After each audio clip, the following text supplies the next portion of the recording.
Good day! Welcome sa video natin ngayon. Today, meron tayong isang Kevlar GX5 Pro na integrated amplifier. Ang problema niya is hindi mag-trigger yung kanyang relay. Posibleng merong mga sirang parts sa kanyang main amplifier kaya hindi nag-trigger yung relay, and protection na din para hindi masira din yung speaker. So ito guys, ang amp na to is merong dalawang input at meron siyang loudness, ito kanyang balance, at ito ang kanyang tone control sa kanyang bass, mid at saka sa kanyang high. Meron din siyang dalawang input ng microphone at yung kanyang sa echo at yung kanyang volume sa microphone.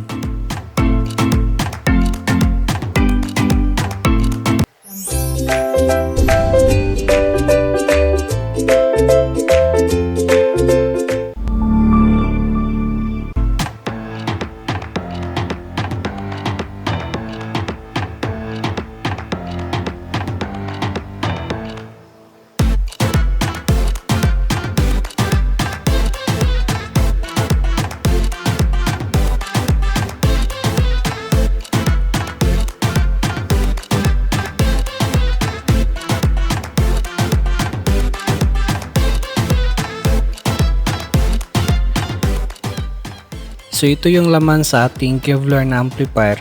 Meron siyang 8 pieces na transistor, yung apat na yun is 5200 at yung apat naman is yung 1943. So sa isang channel is meron siyang apat na transistor. So ang gagawin natin dito guys is magtitester tayo kung meron ba tayong ma-reading na DC voltage. So dito sa fuse na to, ito yung kanyang supply sa positive at saka yung sa negative.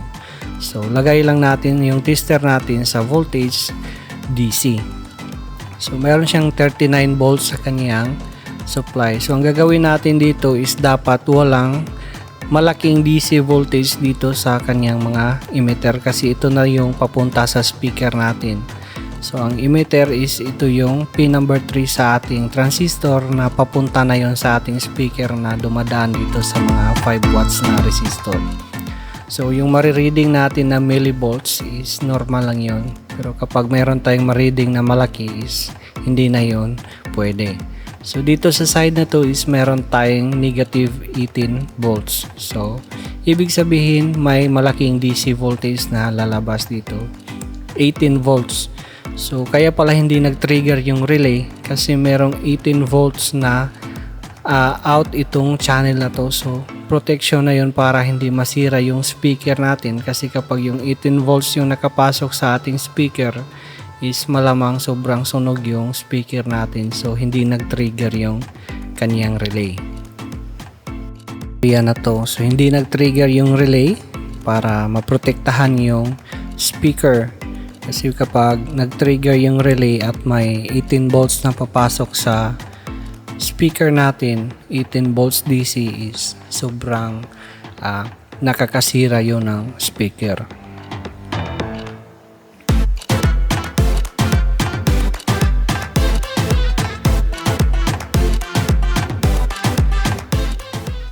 So ito na yun, tatanggalin na natin yung mga wirings niya. Ito yung sa input at mga audio signal. Kailangan talaga nating baklasin itong mga transistor niya para matester natin kung alin ba talaga or saan ba talaga nagkaroon ng problema. So ito yung apat na transistor niya is dalawa yung sa NPN side at dalawa naman yung sa PNP side. Ang pinaka the best na technique sa pagtanggal ng transistor is huwag mo nang ipump. Tunawin mo lang yung tatlong mga metal niya, yung terminal niya, at matatanggal na yon. Kasi kapag nagpump pa yung gamit mo, sobrang hirap pa at hindi madaling tanggalin. So iti-tester na natin guys at sana mahanap natin yun kung alin ba sa mga transistor na to yung nagkaroon ng problema. Sa pagtesting ng transistor, kung digital tester ang gamit mo is iset mo lang yan sa continuity testing. Kapag merong short na yon sa transistor is magbabaser yung tester natin. So mas madali dito sa digital tester compare sa analog na tester. So sa natesting nating tatlong transistor is wala pa tayong nakikitang problema. Ito yung kaniyang driver, yung A940, at isa naman yung C2073. So sa dalawang driver na natester natin is wala dito yung problema. Sa apat na transistor at dalawang driver, walang problema sa apat. So ito na yung i-test natin, itong mga maliliit na transistor din. So ito yung mga pre-driver na nandun talaga sa board ng amplifier. So ang basic na ginagamit sa mga amplifier is yung 5401 at yung 5551.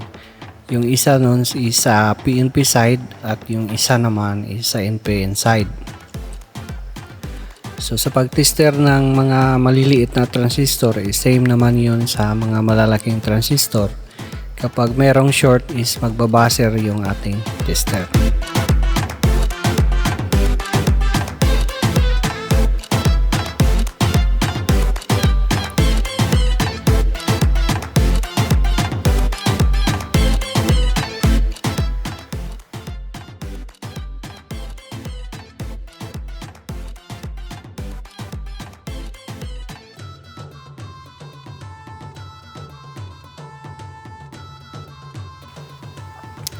So ang next step natin, galing tayo sa transistor na mga malalaki papunta sa maliliit na transistor. Kapag wala pa talaga tayong makikitang problema is lilipat naman tayo sa mga resistor niya.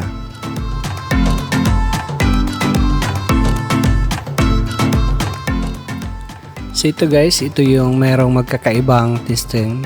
So ito yung i-compare natin yung D667 na transistor.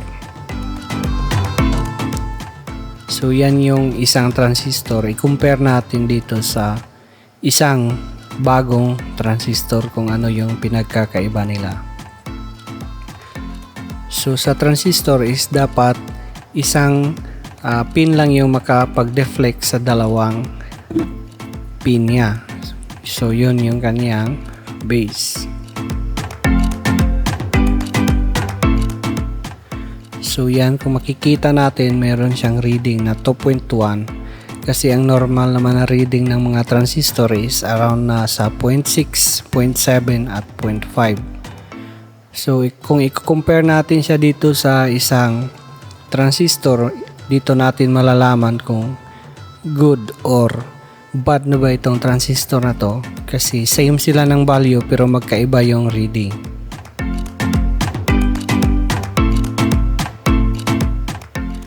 So ito yung mga resistor na tinanggal din natin kasi nag-change value na siya.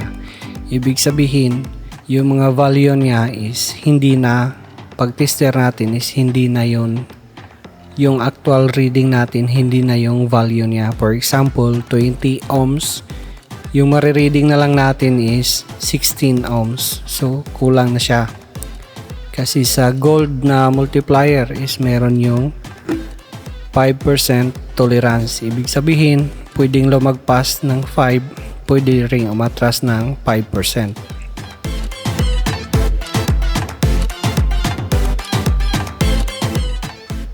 So ito yung pinaka-supply niya.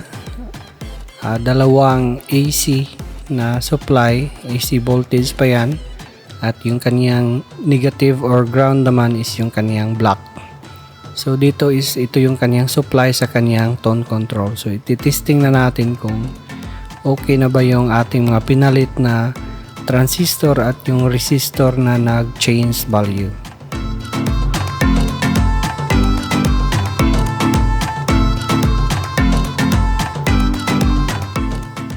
So ito guys, nag-on na tayo sa system at ating i-observe kung ano ba yung response ng ating relay. Kapag nag-trigger na yung relay natin, ibig sabihin is wala na yung DC output. So ito yung titingnan natin. So yan, meron na tayong trigger sa relay. So i-review natin yung ating mga emitter side ng ating mga transistor kung meron bang malaking DC voltage. Kung millivoltage lang is okay na yung reading na yun. So ganina merong 18 volts, dito is millivolts na lang yung marireading natin. So wala na yung malaking DC voltage na nakasisira ng speaker. So sa ngayon is normal na yung amplifier natin kasi nag-trigger na yung relay. So ang supply niya guys is 37 volts yung papasok sa ating transistor. So ngayon is iti-testing na natin siya.